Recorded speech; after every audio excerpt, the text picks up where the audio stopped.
छत्रपती संभाजीनगर शहरातील मुकुंदवाडीच्या संतोषी मातानगर परिसरात अवैध धंद्याच्या वर्चस्वातून सराईत गुन्हेगारांच्या 2 गटांमध्ये तुंबळ राडा झालाय। हा प्रकार इच्छामणी हॉटेलच्या आवारात रविवारी रात्री घडला आहे। हातात कोयते दांडे घेऊन आलेल्या एका टोळीने दुसऱ्यावर हल्ला चढवलाय। दारूच्या नशेत धुंद टोळक्यामध्ये दगड विटांचा मारही झाल्याचं दिसत आहे।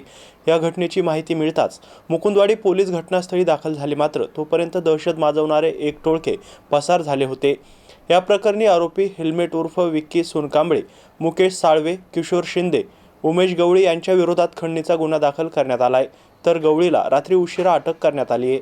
सुनील रामभाऊ डुकळे यांनी दिलेल्या तक्रारीनुसार त्यास मुकुंदवाडी भागात असलेल्या इच्छामणी हॉटेलच्या जवळ भंगारचं दुकान सुरू करायचे होते। ते दुकान सुरू करण्याआधी त्याने साफसफाई केली, तेव्हा आरोपी मुकेश साळवे आला। त्याने ही जागा विकी दादा, मुकेश दादा, किशोर दादा यांचा अड्डा आहे, दुकान टाकायचं असेल तर तुला 2000 हप्ता द्यावा लागेल असे बजावले।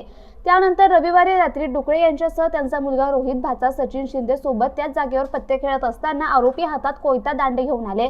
त्यांनी तिघांना बेदम मारहाण केली, दगडफेक केली, टेबलमधून 10,000 चोरून घेऊन गेले असे फिर्यादीत म्हटलं असून त्यावरून गुन्हा नोंद झालाय। आरोपींनी जाताना अंधारात आवाज झाल्याचे फिर्यादीत म्हटलंय, मात्र तो गोळीबाराचा आवाज असल्याची वार्ता मुकुंदवाडीत पसरली। स्थानिकांच्या आणि पोलिसांच्या माहितीनुसार गोळीबार झाल्याचे कुठेही दिसून आले नाही।